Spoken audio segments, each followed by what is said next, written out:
नमस्कार दोस्तों, मैं वीर वाजपेयी आप सबका स्वागत करता हूं यूट्यूब के इस ऑनलाइन प्लेटफॉर्म में। और आज हम बात करेंगे विश्व की प्रमुख जलधाराओं के बारे में। विश्व की प्रमुख जलधाराएं जो ज्योग्राफी की एक महत्वपूर्ण टॉपिक में महत्वपूर्ण भूमिका निभाती हैं। बात करते हैं, चलो हम स्क्रीन पे चलते हैं। जैसा कि दोस्तों हम लोग स्क्रीन पे आ चुके हैं और आज हम बात कर रहे हैं जलधाराओं की। ठीक, तो जलधाराओं से संबंधित कुछ फैक्ट हैं जो पहले अब हमें पता होनी चाहिए, उनकी हम बात करेंगे। जैसे हम बात कर रहे हैं ये फैक्ट क्या होंगे कि जलधाराओं में हम 3 शब्दावलियां प्रयोग करेंगे। एक हम बात करेंगे प्रवाह की बात करेंगे। प्रवाह क्या होता है? एक हम बात करेंगे धारा की, जो हमें धाराएं पढ़नी है, धारा क्या होती है। और एक हम बात करेंगे स्ट्रीम की, स्ट्रीम। ये 3 शब्दावलियां हमें पहले देखनी होंगी। दूसरी बात, जो महत्वपूर्ण बात एक है कि जो हम जलधाराएं पढ़ेंगे, जलधाराएं हैं क्या। तो हमें याद रखना है कि जलधाराएं जो हैं ये महासागरों की क्या है, नदियां हैं। याद रखना है कि महासागरों की नदियां क्या हैं, महासागरों की नदियां ही क्या हैं, जलधाराएं कहलाती हैं। जैसे स्थल भाग में हमें नदियों के नाम होते हैं, ऐसे ही महासागरों में जो नदियां हैं उनके भी नाम हैं, और वही नाम हमें जलधाराओं के रूप में पढ़ने होंगे। ठीक, तो पहली बात याद रखना है कि महासागरों की नदियां जो हैं वही जलधाराएं हैं। हम बात करेंगे क्या, प्रवाह। तो देखो प्रवाह क्या होगा कि जब महासागरों की सतह पर, ऊपरी सतह पर हवा अपने वेग से चलती है तो महासागरों का जल भी हवा के साथ प्रवाहित होने लगता है। ठीक? और जब वो जल प्रवाहित हो रहा है और उसकी कोई निश्चित दिशा नहीं है, निश्चित दिशा नहीं है, तो फिर वो क्या करेगा, प्रवाह। और अगर वही जल, महासागरों का जल पवन के वेग के साथ जब प्रवाहित होता है और यदि उसकी एक निश्चित दिशा है तो वो क्या कहलाएगी, धारा। एक निश्चित दिशा होगी तो क्या कहलाएगी, निश्चित दिशा, तो क्या कहलाएगी, धारा कहलाएगी। तो अब स्ट्रीम की बात करें तो स्ट्रीम क्या है कि यही निश्चित धारा जो है, निश्चित दिशा में गतिमान महासागरों का जल जब गति पकड़ लेता है या बहुत ज्यादा वेग के साथ गति करता है तो वो क्या कहलाएंगे, स्ट्रीम। इसमें जैसे हम बात करेंगे गल्फ स्ट्रीम की, गल्फ स्ट्रीम की, इसकी बात करेंगे। इसे यूरोप का कंबल भी कहा जाता है, याद रखना है। पूछेगा निम्नलिखित किस जलधारा को यूरोप का कंबल कहा जाता है, तो गल्फ स्ट्रीम को। ये धारा के ही अंतर्गत आती है, लेकिन इसकी गति बहुत ज्यादा होती है। निश्चित दिशा तो होती है, गति बहुत तेज होती है। ठीक, तो ये तीनों चारों बातें हमें याद रखनी है। प्रवाह क्या है, धारा क्या है, स्ट्रीम क्या है, और महासागरों की नदियां ही क्या कहलाती हैं, जलधाराएं। जलधाराएं क्या है, शुरू करते हैं। यदि आप चैनल पर नए हैं तो आप वीडियो को अंत तक देखिएगा। यदि आप तैयारी कर रहे हैं और वीडियो अच्छा लगे तो चैनल को सब्सक्राइब करिएगा, दोस्तों को शेयर करिएगा और लाइक बटन जरूर दबाइएगा। आपके लाइक से हम लोगों का कॉन्फिडेंस बढ़ता है, हम लोग इंक्रीज होते हैं। ठीक, शुरू करते हैं। ये एक और बात अपने को याद रखनी है, क्या याद रखनी है कि जो महासागरीय धाराएं हम पढ़ेंगे, ये महासागरीय धाराएं केवल हम पढ़ेंगे, केवल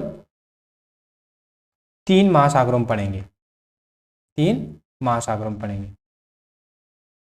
वो तीनों महासागर कौन कौन से हैं वो देख लें। एक हम पढ़ेंगे अटलांटिक महासागर की, अटलांटिक। दूसरा पढ़ेंगे हम प्रशांत महासागर की, और तीसरी हम पढ़ेंगे हिंद महासागर। इन तीनों महासागरों में ही हम धाराएं पढ़ेंगे, बाकी किसी महासागर में धाराएं नहीं है। तो कभी कभी आपसे ये भी पूछ लेगा कि निम्न से किन किन या किस महासागर में धाराएं प्रवाहित होती हैं, तो आपको इन 3 के अलावा जो जैसा क्वेश्चन होगा आपको आंसर कर। शुरू करते हैं वीडियो। ये रहा विश्व का मैप है अपने पास, और आप भी लिखने से ज़्यादा मैप पे की पॉइंट लिखने पे ज़्यादा फोकस करिएगा। यदि आप पहली बार जलधाराएं पढ़ रहे हैं तो फिर आप थोड़ा विस्तार लिख लीजिएगा। यदि आपने पढ़ रखी, आपको याद कम है, रिवीजन नहीं किया, तो फिर केवल आप मैप लीजिएगा और मैप में ही केवल हम बात करेंगे। ठीक, ये है मैप में शुरू कर रहे हैं। ये है अपना उत्तरी अमेरिका, ये है दक्षिणी अमेरिका, ये है अफ्रीका महाद्वीप और ये है यूरोप महाद्वीप। इधर ये एशिया का रूस वाला हिस्सा आ जाता है, ये एशिया है। ठीक, अब इसके बीच में जो ये नीला नीला भाग दिख रहा है, ये एस आकार का, ये अटलांटिक महासागर है। और ये जो आपको हल्का सा हरा दिख रहा है, जहाँ से हमने ये धारा लाइन दी है, ये बीच में हरा हरा आपको दिख रहा है, ये है आइसलैंड, ये ऊपर अपना ग्रीनलैंड, ये है आइसलैंड, ये है ग्रीनलैंड। ठीक, ये है अपना यूएसए वाला, कनाडा वाला क्षेत्र, ये है ब्राज़ील दक्षिणी अमेरिका वाला क्षेत्र। शुरू करते हैं। देखो हमने अब एक पहला ये क्वेश्चन याद रखना कि हम जलधारा किसकी पढ़ रहे हैं पहले, तो हम पहले जलधारा पढ़ रहे हैं अटलांटिक महासागर।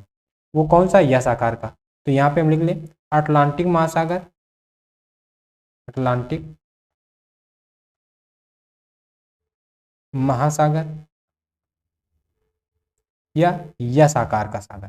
ठीक, अब अटलांटिक महासागर में यह जलधाराएं तापमान के आधार पे हमें अवश्य याद होनी चाहिए, और उन्हीं में हमसे पूछता है। तापमान के आधार पे धाराएं दो प्रकार की होंगी, एक गर्म जलधारा और एक ठंडी जलधारा। अगर हम बात कर लें, थोड़ा सा पीछे बात कर लें, यहाँ पे हम लिख लें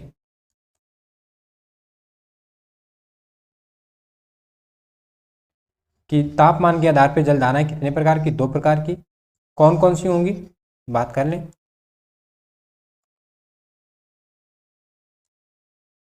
देखो याद क्या रखना, दो प्रकार की, एक ठंडी और एक गर्म। जो ध्रुवों से आएंगी वो उत्तरी ध्रुव से आए या दक्षिणी ध्रुव से आए। अगर ध्रुवों से विषुवत रेखा की तरफ आएंगी तो वो सदैव सदैव कैसी जलधाराएं होंगी, वो होंगी ठंडी जलधाराएं। वो कैसी होंगी, ठंडी जलधाराएं। अगर ध्रुवों से आ रही हैं, विषुवत रेखा की तरफ आ रही हैं, भूमध्य रेखा की तरफ आ रही हैं, तो वो ठंडी जलधाराएं होंगी। और अगर विषुवत रेखा से ध्रुवों की तरफ जा रही है तो ये सदैव सदैव गर्म जलधारा होगी, सदैव गर्म, और ये होगी ठंडी। दोनों बातें आपको याद रखनी है। अब आप समझ लोगे आसानी से। ये हम अटलांटिक की पढ़ेंगे। अब अटलांटिक में पढ़ेंगे तो देखो, हम मैपिंग में पढ़ेंगे तो मैप के ही हिसाब से पढ़ेंगे। हम लिटरेचर पे नहीं कर रहे, लिखित पे नहीं कर रहे, तो आपको भी की पॉइंट में ही ध्यान देना है, सुनना आपको ज़्यादा है। ये ऐसे चलती है, भूमध्य रेखा निकल गई। ठीक, थोड़ा इधर उधर है, आप समझ लोगे। अब पश्चिमी पवनों के कारण, आपने जलवायु पढ़ा होगा, ना पढ़ा होगा तो हम आगे चर्चा करेंगे, क्योंकि भूगोल का हर टॉपिक हर एक सेगमेंट से जुड़ा हुआ होता है। ठीक, तो ये टॉपिक जुड़ा है, जलवायु से जुड़ा है। तो जलवायु में जब हम बात करेंगे पश्चिमी पवनों की, पछुआ पवनों की, ध्रुवी पवनों की, व्यापारिक पवनों की, स्थानीय पवनों की, स्थायी पवनों की। ठीक, तो पश्चिमी पवनों के कारण, जैसा हमने कहा कि महासागरों में पवनें चली तो जल का प्रवाह हुआ, ये प्रवाह चला। जैसे ये चला, अटलांटिक महासागर ये है, ये जैसे चला अफ्रीका महाद्वीप से टकराया, जैसे ये चला अफ्रीका महाद्वीप से टकराया तो इसको एक नाम दे दिया गया है, इसको नाम है वेंगुला की धारा। वेंगुला की धारा, कौन सी जलधारा, वेंगुला की जलधारा।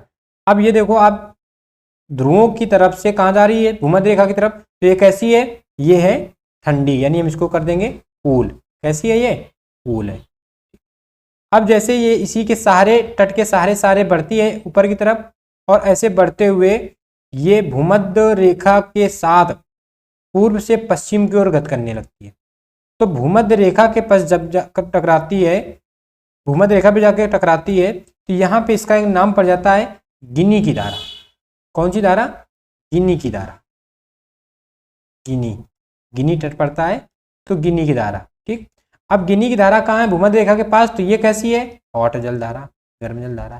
ठीक, अब जैसे जैसे विषुवत रेखा के पैरेलल पे ये चलती है जलधारा, आगे ब्राजील के तट से टकराती है, तो विषुवत रेखा पे चलने के कारण ये गर्म है, तो विषुवत रेखा पे चल रही और विषुवत रेखा के दक्षिणी हिस्से पे चल रही, तो इस जलधारा का नाम दे दिया जाता है दक्षिण अटलांटिकी विषुवती जलधारा। दक्षिण अटलांटिकी विषुवती जलधारा। ये आपसे न पूछेगा, लेकिन आपको याद रखना, ये कैसी है, गर्म जलधारा, ये वाली दक्षिणी अटलांटिकी विषुवती जलधारा। और ये जलधारा जब ब्राजील के तट से टकराई तो टकराने के बाद नीचे की तरफ मोड़ ले लेती है, तो ये मोड़ कहलाता है ब्राजील की धारा। कौन सी जलधारा? ब्राजील की जलधारा, ब्राजील की। अब देखो ये कहाँ से गर्म विषुवत रेखा से ध्रुवों की तरफ जा रही, तो ये कैसी होगी? गर्म होगी। कैसी होगी? हॉट होगी, गर्म होगी। ठीक।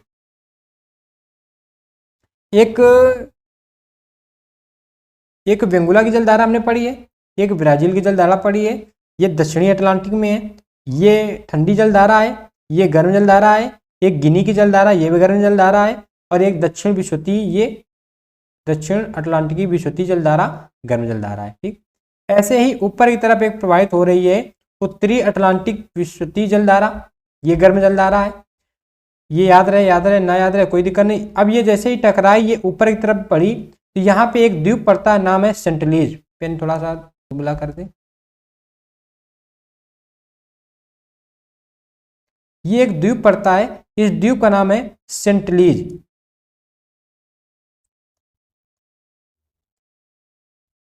सेंटलीज।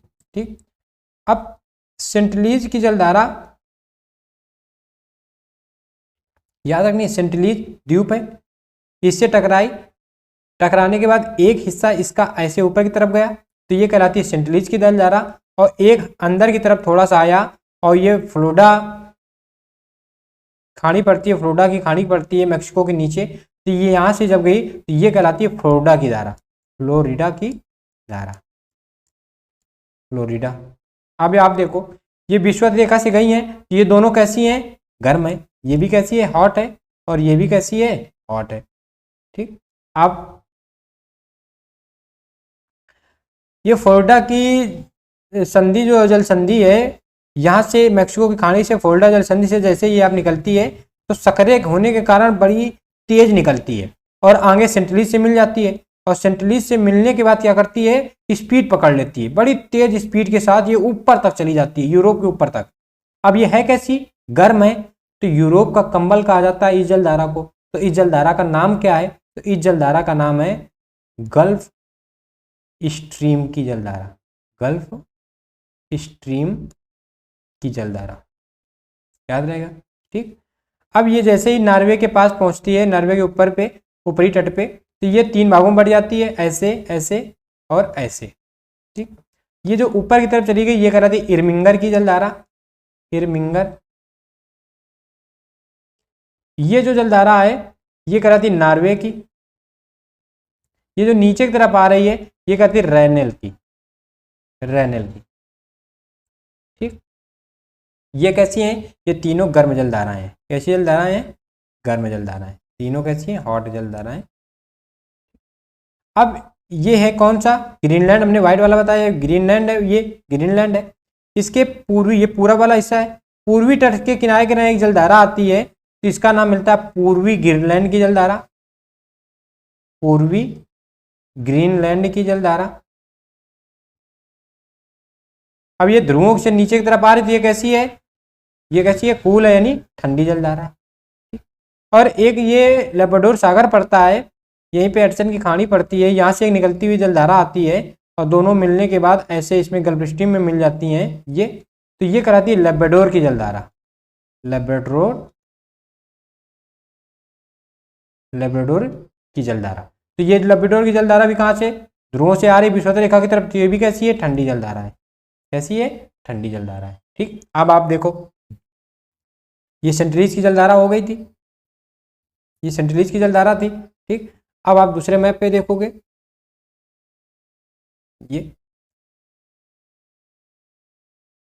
ये थोड़ा सा रो इधर उधर हो रही है, आप परेशान ना होगा। ये हमने बात की थी कि ये गल्फ स्ट्रीम चली गई, 3 हिस्सों में बढ़ गई। ठीक। अब यहाँ पड़ता है पुर्तगाल, पुर्तगाल के बगल में पड़ता है कनारी द्वीप, पड़ता है कनारी द्वीप। यहाँ से एक जलधारा उठती है और ये नीचे विषुवत रेखा की तरफ आ रही है, तो ये ऊपर से नीचे आ रही है, यानी ध्रुवों की तरफ से नीचे आ रही है, तो ये कैसी होगी? कूल होगी। कैसी? कूल। नाम क्या है? कनारी की जलधारा, कनेरी, कनारी है, कनेरी, परेशान ना, कनेरी की जलधारा, कनेरी की जलधारा। कैसी है? कूल जलधारा है। अब आपसे 2 ही टाइप के क्वेश्चन इससे पूछेगा। अटलांटिक महासागर की जलधाराएं हो गई, अटलांटिक महासागर की जलधाराएं हो गई। अब हम अगर इनकी बात कर दें तो आप एक तरफ हम गर्म वाली लिख देंगे और एक तरफ हम ठंडी वाली लिख देंगे। देखो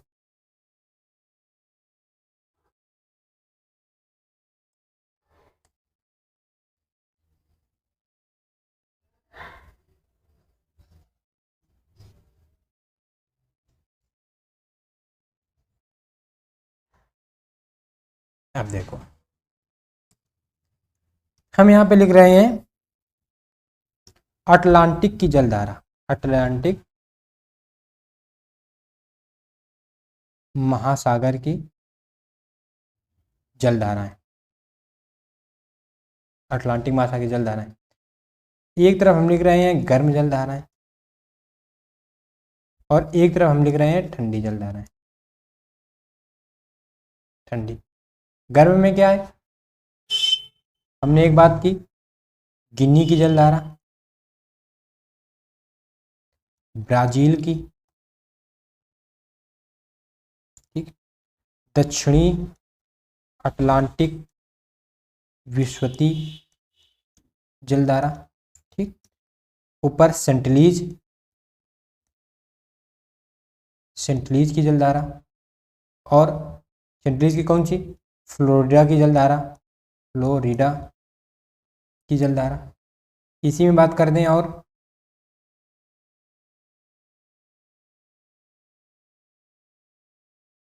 इधर लिख लें, एक हो गई गल्फ स्ट्रीम, गल्फ स्ट्रीम की जलधारा, एक हो गई, इसी के 3 भाग हो गए थे, इर्मिंगर, एक हो गई नॉर्वे की जलधारा, एक हो गई रेनेल। तो ये अटलांटिक की हैं, कैसी हैं, और इसी के साथ एक हो गई उत्तरी अटलांटिक विस्वती जलधारा, जो सेंटलीज से पहले हमने बात की थी, ठीक। ये कैसी हो गई, ठंडी जलधाराएं, सॉरी गर्म जलधाराएं। ये कैसी हैं, गर्म जलधाराएं हैं, ठीक। अब हम बात करते हैं ठंडी जलधाराओं की। तो देखो पहली आएगी वेंगुला की जलधारा, वेंगुला की। दूसरी कौन सी आएगी, लेब्राडोर की, लेब्राडोर की। तीसरी कौन सी आएगी, पूर्वी ग्रीनलैंड की, ग्रीनलैंड की। चौथी कौन सी आएगी, कनारी, कनेरी या कनारी की जलधारा। तो ये कौन सी अटलांटिक की हो गई। आप एक बार मैप में इन सारी धाराओं को बना लीजिएगा या वीडियो को यहीं पे पोस्ट करके आप एक बार रिवीजन कर लीजिएगा। अब बात शुरू करते हैं आगे। अब बात करेंगे हम लोग हिंद प्रशांत महासागर की जलधाराओं की। आप वीडियो को एक बार पोस्ट करके रिकॉल कर लीजिएगा, फिर आगे वीडियो को शुरू करिएगा। प्रशांत, देखो ये है प्रशांत महासागर, ये वाला हिस्सा ये, और मैप हमें वर्गाकार मिलता है, और जब हम इसको ऐसे मैप को ऐसे करके मोड़ दोगे तो गोलाकार हो गया, तो आपसे पूछेगा ओ आकार का महासागर, ओ आकार का, तो पूरा ऐसे गोला है, ओ आकार का हो जाएगा कौन सा, प्रशांत महासागर, ओ आकार का हो जाएगा, ठीक। अब इसकी जलधाराएं देखो, समझोगे आप।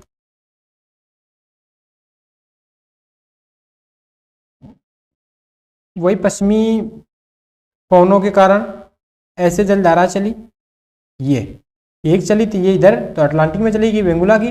अब ये कौन सा है, दक्षिणी अफ्रीका महासागर, दक्षिणी अफ्रीका वादी पर, और ये जो पूरा ये दिख रहा है ये पेरू का तट है, चिली का तट, पेरू का तट, ये वाला तट, ठीक। अब जैसे इसमें टकराई आके तो इसका नाम हो गया पेरू की धारा, पेरू की धारा, और इसी पेरू की जलधारा को कहा जाता है हमवोल्ट की जलधारा, हमवोल्ट की। कैसी है, कूल है, चली, जैसे ये ऐसे चलती रही भूमध्य रेखा के साथ आई, भूमध्य रेखा के साथ ऐसे गति करने लगी, चली, तो ये कहलाती है दक्षिणी, ये वाली, ये कहलाती है दक्षिणी प्रशांत विस्वती जलधारा, दक्षिणी प्रशांत विस्वती जलधारा, ठीक। और हमने कहा जैसे ये ऐसे निकल के गई, देखो ये ऐसे जाएगी, जाने के बाद ये इधर निकल के आएगी, ये ऐसे निकल के आएगी क्योंकि गोलाकार है पृथ्वी, ऐसे निकल के आएगी तो ये ऐसे यहाँ पे टकराएगी ऑस्ट्रेलिया महाद्वीप से। टकराने के बाद इसका एक हिस्सा नीचे की तरफ आएगा, तो ये ऑस्ट्रेलिया का कौन सा तट है? पूर्वी तट। तो ये हो जाएगी पूर्वी ऑस्ट्रेलिया की जलधारा, पूर्वी ऑस्ट्रेलिया, पूर्वी ऑस्ट्रेलिया की जलधारा। ठीक, ये कैसी है? भूमध्य दक्षिण प्रशांत महासागरीय विस्वती जलधारा के साथ ये टकरा के नीचे आई है, तो ये कैसी थी? गर्म थी। तो ये भी कैसी हो जाएगी? चूंकि भूमध्य रेखा से नीचे की तरफ आ रही है तो कैसी हो जाएगी? गर्म हो जाएगी। ठीक, अब इसका एक हिस्सा ऊपर की तरफ चला जाएगा, ऐसे ऐसे चला जाएगा, ये चला गया। ठीक, आप समझो, ये जो जा रही है जलधारा, ये जो जा रही है ये कहलाती है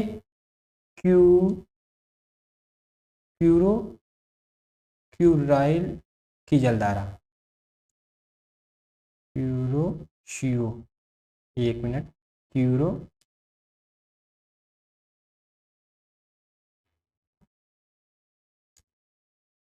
ये वाली जो जा रही है ये कहलाएगी क्यूरोशियो की जलधारा। ठीक, इसी का एक ये छोटे छोटे द्वीप पड़ जाते हैं, इन्हीं के अंदर से एक ये ऐसे जलधारा हो जाती है और जापान सागर से होते हुए ऐसे बाहर निकलती है, तो ये जापान की तरफ वाली कहलाती है सुषमा की जलधारा। सुषमा की जलधारा। ठीक, कैसी जलधारा? ये दोनों गर्म जलधारा है। अब आप जब देखोगे तो यहाँ ओखोटक्स सागर पड़ता है, ओखोटक्स, ये ओखोटक्स सागर, यहाँ से एक जलधारा आती है, उसका नाम मिलता है ओखोटक्स की जलधारा। ठीक, और एक बेरिंग जल संधि पड़ती है, तो उधर आर्कटिक महासागर से एक आती है जलधारा, उसका नाम मिल जाता है क्यूराइल। इसको थोड़ा हम खींच के इधर लिख दें, क्यूराइल या ओयोशियो की जलधारा, ओयोशियो की जलधारा, यह है क्यूराइल या ओयोशियो की जलधारा। ये दोनों ध्रुवों से नीचे की तरफ आ रहे हैं, तो ये दोनों कैसी हैं? दोनों हैं ठंडी जलधाराएं। दोनों जलधाराएं कैसी हैं? ठंडी जलधाराएं। ठीक, अब ये जब ऐसे जा रही है, ये ऐसे जा रही है, जाएगी, जब ऐसे क्रॉस करेगी तो ये यहाँ निकलेगी आके, यहाँ ऐसे निकलेगी आके, ऐसे टकराएगी, फिर नीचे की तरफ आने लगेगी, ये नीचे आ रही। ये वाला तट कहलाता है कैलिफोर्निया का। कौन सा तट है? कैलिफोर्निया का। तो ये कहलाती है कैलिफोर्निया की जलधारा, कैलिफोर्निया की जलधारा। अब देखो कैलिफोर्निया की जलधारा कैसे नीचे आ रही है, कहाँ से? ध्रुवों की तरफ से नीचे की तरफ आ रही है, तो कैसी होगी? ठंडी जलधारा होगी। कैसी होगी? ठंडी। क्यूराइल या ओयोशियो कैसी है? ठंडी है। ओखोटक्स से सागर से आ रही, नीचे की तरफ आ रही, तो कैसी है? ठंडी है। सुषमा या कुरोशियो कैसी है? गर्म है। पूर्वी ऑस्ट्रेलिया की जलधारा कैसी है? गर्म जलधारा है। दक्षिणी प्रशांत महासागरीय विस्वती जलधारा कैसी है? गर्म जलधारा है। पेरू या हम्बोल्ट की जलधारा कैसी है? ठंडी जलधारा है। ये प्रशांत महासागर की जलधाराएं होंगी, इनका भी हम लिख लें, एक तरफ गर्म जलधाराएं और एक तरफ ठंडी जलधाराएं। और आप मैप में, जो आपके पास मैप है, आप उस पर जरूर बनाइएगा, जरूर लिख लें।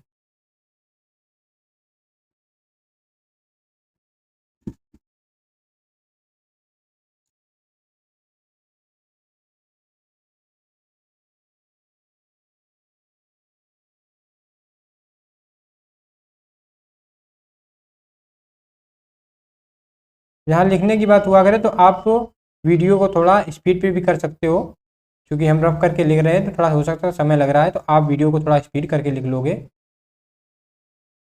ठीक, शुरू करते हैं।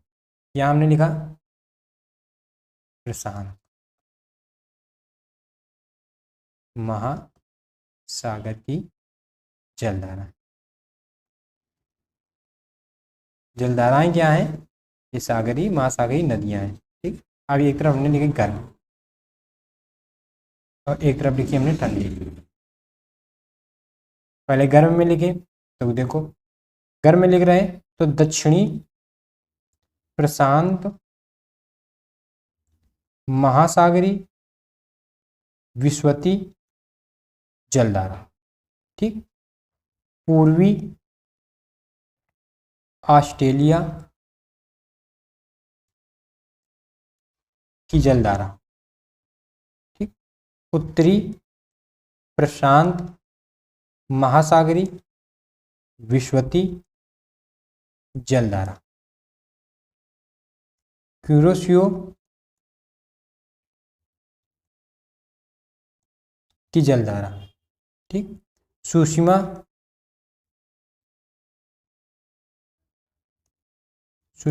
की जलधारा। ठीक, ये कैसी हो गई? गर्म जलधाराएं होंगी। दोनों कैसी हो गई? 1 2 3 4 5 कैसी होगी? गर्म जलधाराएं होंगी। अब ठंडी जलधाराओं में पहले एकदम महत्वपूर्ण आती है पेरू या हम्बोल्ट। दूसरी कौन सी आ गई? ओकोटक्स की जलधारा। तीसरी कौन सी आ जाती है? ओयोसियो या क्यूराइल की जलधारा। चौथी कौन सी आ जाएगी? कैलिफोर्निया की जलधारा। आप एक बार वीडियो को पुश करके मैप पे ही बनाइएगा, क्योंकि मैप पे ही अब मैपिंग का जो मामला है कि हम ज्योग्राफी आपको सारी की सारी मैप पे बताएंगे, आपको रिटर्न करने की आवश्यकता पड़ेगी नहीं। जो ये सारी बातें आप उसी मैप के पीछे लिख लो। आप 3 जलधाराएं पढ़नी है, 3 विश्व के मैप, तीनों में विश्व के मैपों के पीछे आप ये सारी कहानी लिख लो। ठीक, आप शुरू करते हैं हिंद महासागर की जलधाराएं।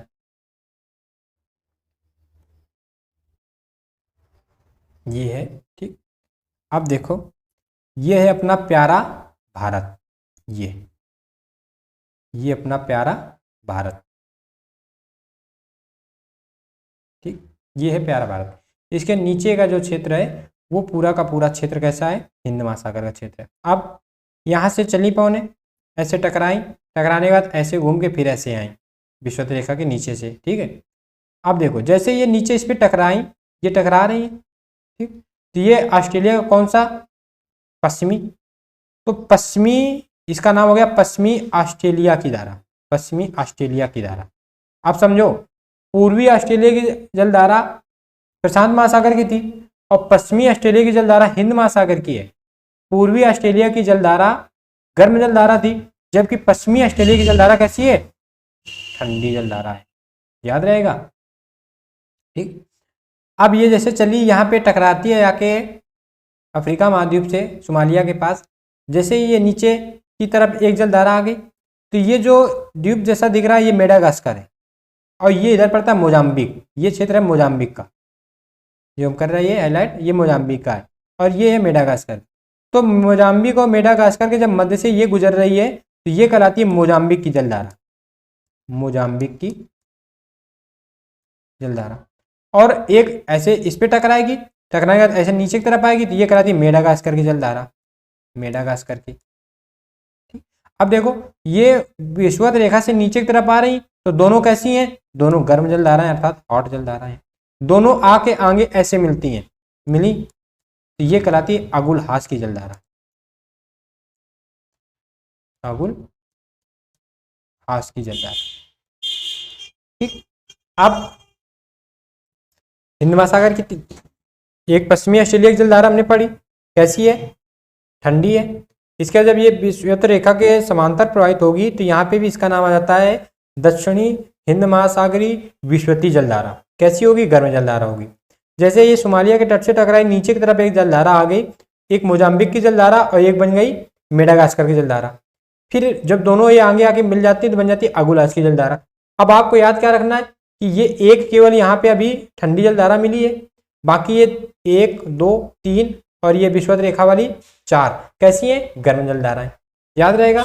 अब थोड़ा सा पीछे एक मैप और ले लें हम लोग। ये इसमें आप समझोगे, हमने यहां से निकाल दी विषुवत रेखा।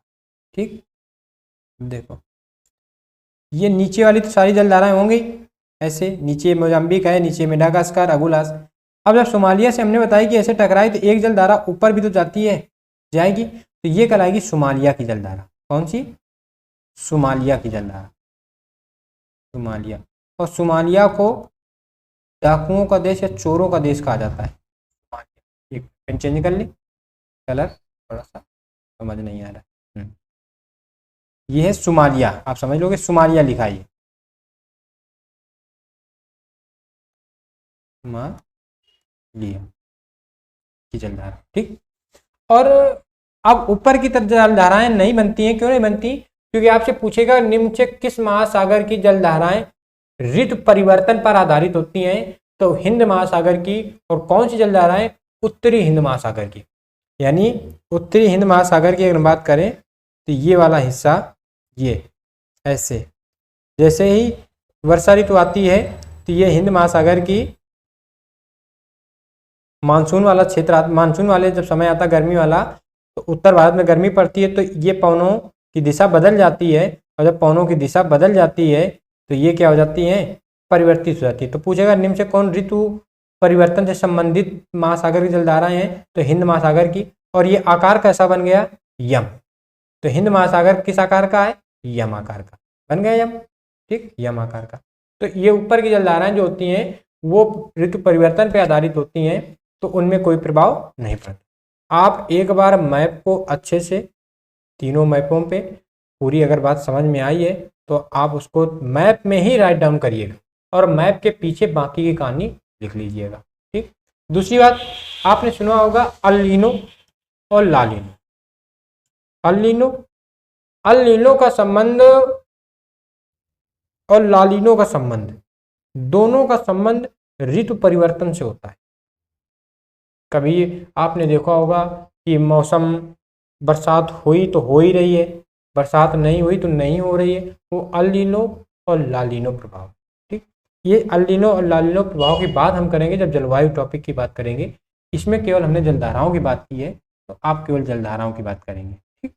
अगर वीडियो आपको अच्छा लगा हो तो चैनल को सब्सक्राइब करिएगा, दोस्तों को शेयर करिएगा और लाइक जरूर दबाइएगा। मिलते हैं नेक्स्ट वीडियो पे, तब तक के लिए जय हिंद।